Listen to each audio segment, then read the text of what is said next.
AEW Dynamite review. Hey, it's looking like Sasha Banks isn't going to be all elite. Chris Graham here for Augusta Free Press. Toni Storm was announced this week as Saraya's mystery partner, right, for the tag match with Britt Baker and AEW champ Jamie Hayter on next week's Dynamite, seemingly ending the speculation that the mystery spot will be filled by the former Sasha Banks. Banks, you probably know if you're a wrestling fan, debuted this week with New Japan on Wednesday as Mercedes Moné, challenging the NJPW Women's Champ Kyrie to a title match at the company's Battle in the Valley event in San Jose, California, next month, February 18th. Banks, and her real name is Mercedes Varnado, so I'll go ahead and switch over to referring to her that way, referring to her by her real name. She'd been speculated as that mystery opponent or mystery partner, I guess, with Saraya in that tag match. Teased back to the December 8th segment of Dynamite. And it's fair to assume that I think now that it's looking like Banks is not going to be at least part of AEW, at least at this stage, if not really ever, that Khan at that point, back December 8th, had intended for Varnado to be the mystery tag partner and maybe thought back then that he was going to be able to sign her once her deal with WWE finally expired at the end of the year, December 31st. And you also have to assume that now, for whatever reason, Varnado ended up deciding against committing to AEW for a long-term deal. She's reportedly on a short-term deal with New Japan with just a few dates in her deal package with the New Japan company.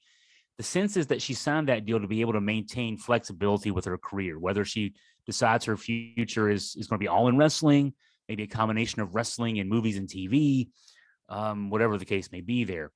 And on the flip, it wouldn't make sense for Khan to invest in her for a short-term run at the risk of upsetting the apple cart in his women's division, basically putting over Varnado, Sasha Banks, Mercedes Moné, whatever you want to call her, in the short term, and then her having her leave either for WWE or for the movies or TV, whatever the case may be. Now, there's still the possibility, I've been thinking this all along, that this is all a swerve to get us off the trail, and that she'll end up either being the mystery partner or at the least showing up on AEW TV next Wednesday night. We'll just have to see. And if so, kudos on that, but I don't think that's looking likely. Some other AEW news and notes real quick. Darby Allin won the TNT title in the main event on Dynamite this week. Clean fall over Samoa Joe. Boy, burying Samoa Joe, and how about that sticking a fork in the rebuild of Wardlow? Love Darby Allin, but I just don't know what the thinking is here, putting him over these two guys. Nice win for Ricky Starks over Chris Jericho. And then Jericho being Jericho, got something back after the clean fall loss with a post-match beatdown with his Jericho Appreciation Society. But the match made Starks come across as strong. He was in the walls of Jericho for several minutes. Even took a baseball bat shot from Daddy Magic McMahon. Looked like he was going to tap out, and then it eventually got the pinfall. Khan teased a tag title change when Jeff Jarrett hit his stroke on the Acclaimed Anthony Bowens towards the end of their tag match. Really pretty good tag match. Sanjay Dutt then knocked Bowen's foot off the ropes, and actually there was a 3 count. Stephon Smith, the in-ring referee, counted to 3. Ring announcer Dasha Gonzalez announced winner and new tag team champions Jeff Jarrett and Jay Lethal. But then nice booking here, nice storytelling here. Because Satnam Singh had been ejected from the ringside area after being caught sort of interfering in the match, and a number of referees had to be called down to help remove him from the arena. Aubrey Edwards was still lingering around. She actually saw the foot on the ropes, went in and corrected Smith, convinced him to continue the match, and then the Acclaim went on to get the win.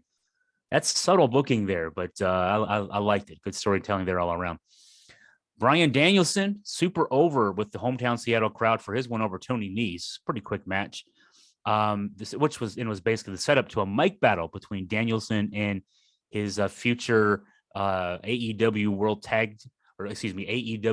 Title opponent, the current champ Maxwell Jacob Freeman, MJF. And we got a nice signpost here. The next few weeks, we know that Bryan Danielson will be wrestling once a week on Dynamite, according to the stipulations that the two agreed to in their mic battle. Danielson has to win every week on Dynamite through February 8th. If he does, he will get a title match at the upcoming Revolution pay-per-view on March 5th. And he was able to pick the stipulation for that match, and he picked Iron Man match. So, hey, that's we know we're going to get a few weeks of Danielson wrestling on the shows, and then we're going to get an Iron Man match in March. That's pretty good news on all counts there. One last news and notes item: Swerve Strickland and AR Fox put on a hell of a match. You may not have heard of AR Fox. If you don't watch the YouTube shows, you've not seen him that much. If you watch the show Wednesday night, you see what I've been seeing on those YouTube shows the last several weeks. Now, it's also great to see Swerve as a single and as a heel. That's his future in AEW. And we need to see more of the AR Fox guy. I just have one observation on the new faction that Tony Khan put together for Strickland. Why have him with two guys who look like leftovers from the insurrection? It looks so out of place to have a guy who embodies the name Swerve hanging out with guys from the Aryan Nation. Got to fix this up here. If you have any questions for me, anything you want me to look into, any stories, ideas, anything like that, interview possibilities, please email me at chris@augustafreepress.com.